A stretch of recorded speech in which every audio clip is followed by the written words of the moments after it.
Cordial saludo, mi nombre es Cristian Yesid Rubiano Aguilar y para esta ocasión en Figuras Sonoras traeremos el podcast titulado Paisajes del placer y de la culpa, la huella de Mahler en la obra de José María Sánchez Verdú, escrita por o analizada por Valentín Benavides García.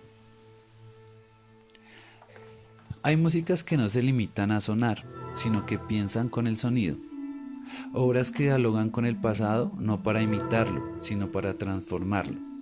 Una de ellas es Paisajes del placer y de la culpa, compuesta o escrita en el año 2003 por el compositor español José María Sánchez Verdú y analizada por Valentín Benavides García en la revista de Musicología. Hoy exploraremos cómo esta pieza sinfónica, inspirada en los jardines simbólicos del Renacimiento y la primera sinfonía de Mahler, convierte la música en un territorio donde el placer y la culpa, naturaleza y razón, memoria y modernidad se entrelazan en un solo paisaje sonoro. Nacido en España en 1968, Sánchez Verdú es uno de los compositores españoles más destacados por su visión interdisciplinar. En su música convergen la arquitectura, la literatura, las artes visuales y el pensamiento filosófico. Él mismo dice, negar el pasado es ingenuo, usarlo y transformarlo junto a otros medios es más inteligente. Sus obras funcionan como un palimpsesto sonoro, que son estructuras contemporáneas donde se superponen huellas de otras épocas. Paisajes del placer y de la culpa es el ejemplo perfecto de esta estética. Una orquesta sinfónica que se convierte en un laboratorio de memoria. La obra toma su título del filósofo Ignacio Gómez de Eliano, quien describió los jardines como espacios del alma, paisajes donde el placer convive con la culpa, donde la naturaleza se somete a la geometría de la razón. El punto de partida musical es el texto renacentista El sueño de Polifilo, publicado en Venecia en 1499. Polifilo, guiado por la razón y la voluntad, recorre 3 jardines, uno de vidrio, otro de seda y el último de oro, en busca de su amada, símbolo de la sabiduría. Sánchez Verdú convierte este itinerario alegórico en un viaje sonoro de 3 movimientos, donde cada material, vidrio, seda, oro, se traduce en textura musical. El primer movimiento representa el jardín de vidrio. Aquí la música es transparente, frágil y geométrica. El sonido surge desde el silencio como el despertar de la naturaleza en la primera sinfonía de Mahler. Los centros tonales La y Mi remiten directamente al intervalo La-Mi que ya también inició en la obra de Mahler. Una cuarta justa descendente que Verdú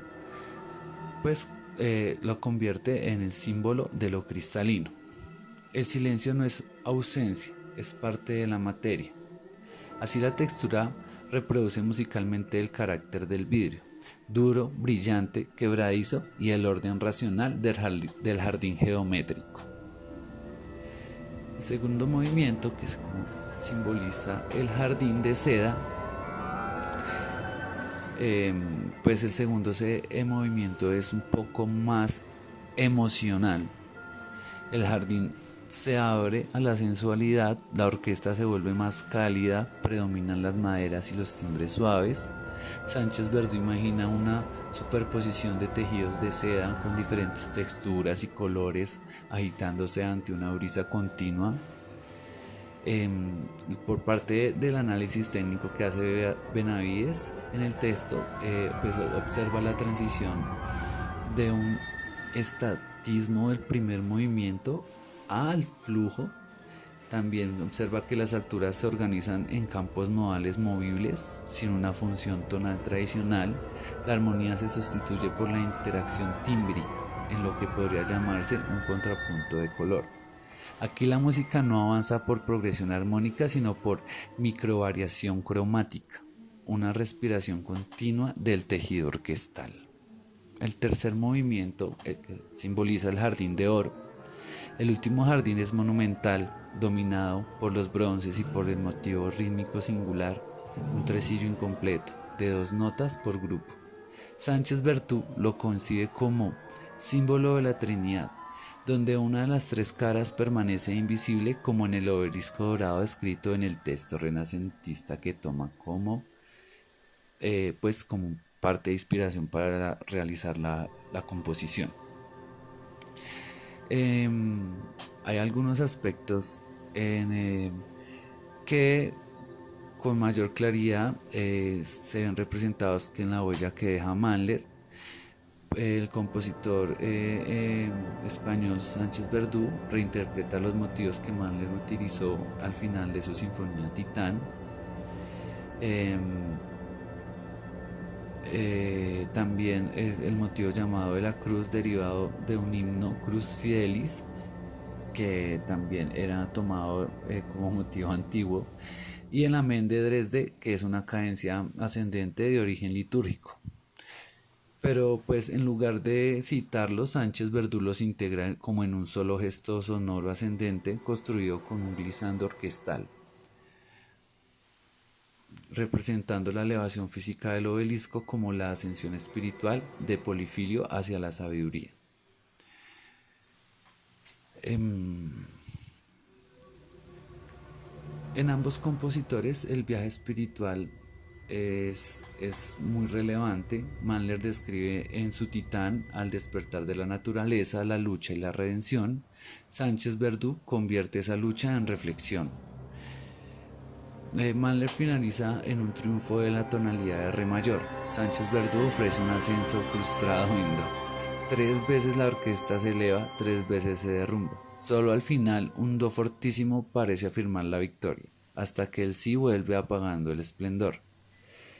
En la misma batalla interior en la que Mahler hablaba a Strauss, la victoria es más lejos justo cuando el héroe cree tenerla más cerca.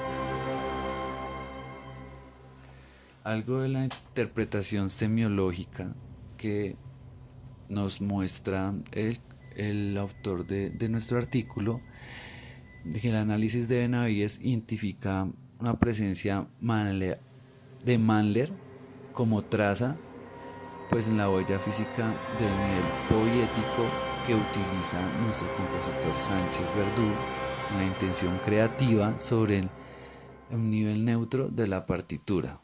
No se trata de citarlo en su obra, sino de esa memoria que es tomada del pasado, sea transformada totalmente.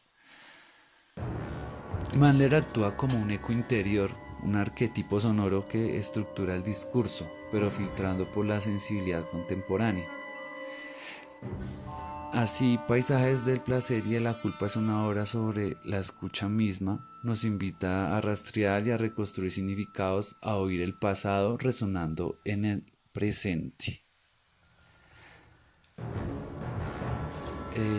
En Sánchez Verdú, como en Mahler, la belleza es la búsqueda en la huella que une el placer con la culpa, la memoria con el presente. Esto fue Figuras Sonoras. Muchas gracias.